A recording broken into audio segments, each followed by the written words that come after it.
My name is Peter Joyce and I am a member of the Irish National Opera Studio and I am the assistant conductor for this production of The Flying Dutchman.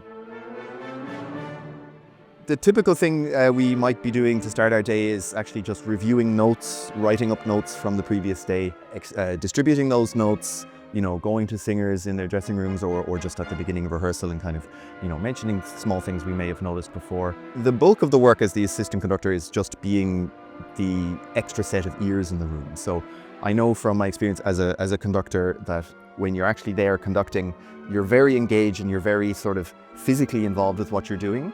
And your priorities are very much about coordination and making sure things are actually working.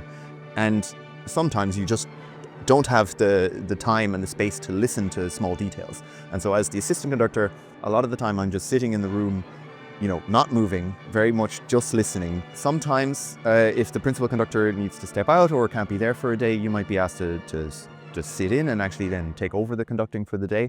And then when it comes to the actual performances themselves, we are often tasked with conducting the offstage music, if there is offstage music.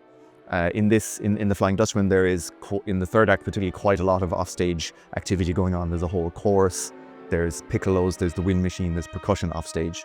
So I will be tasked with coordinating that and making sure that is all in sync as best as possible with what's happening outside and what we're actually hearing in the auditorium.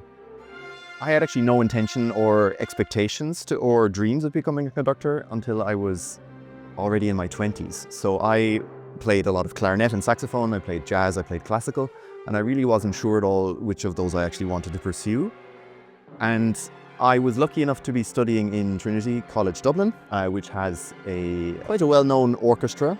And the question came up once, oh well, we have this concert, but we don't have anyone to conduct it. And I had arranged some of the music, and I said, well, I can give it a I give it a go because at least I know the music inside out.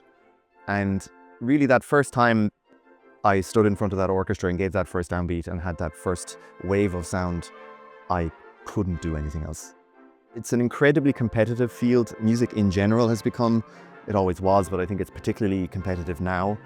And you might be applying for things constantly, like every day, every week, and you're getting 90% rejections if you're lucky, So somehow keeping on top of that sense, that sense of rejection while maintaining your kind of drive and ambition to keep going, that's one of the most difficult things about the career, about the study process, about the whole process. And I was lucky enough to get among a plethora of rejections accepted into the University of Music in Vienna, where I got to study composition first and then conducting.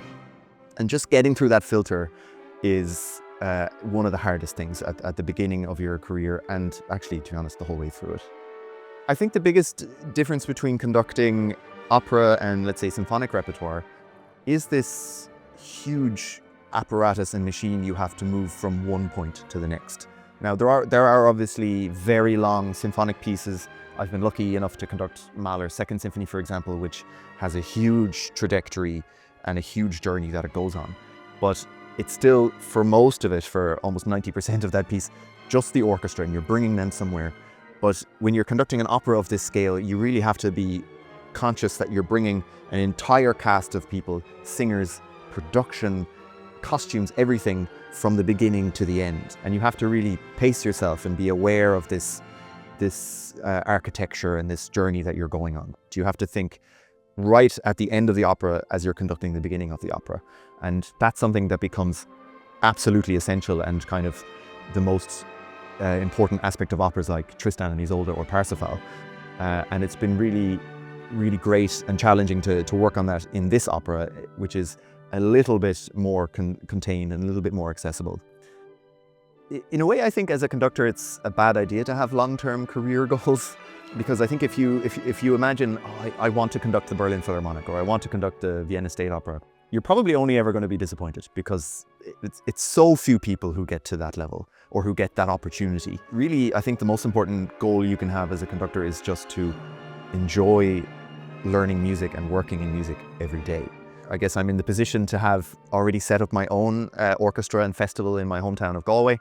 I'd love to develop that and to keep building on that and hopefully maybe even perform an opera with it in the next few years.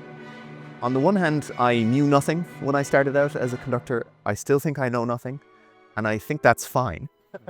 I think it's important for young conductors to realize that it is okay sometimes not to know everything, and to admit that you don't know everything, and to take feedback and accept help. And you're working with other people who might have more experience than you in certain areas, and to take what you can and learn from them. I think one of the most difficult things about conducting is that even though we're expected to be an authority figure and to know exactly what we're doing, when you're a young conductor, you're doing everything for the first time.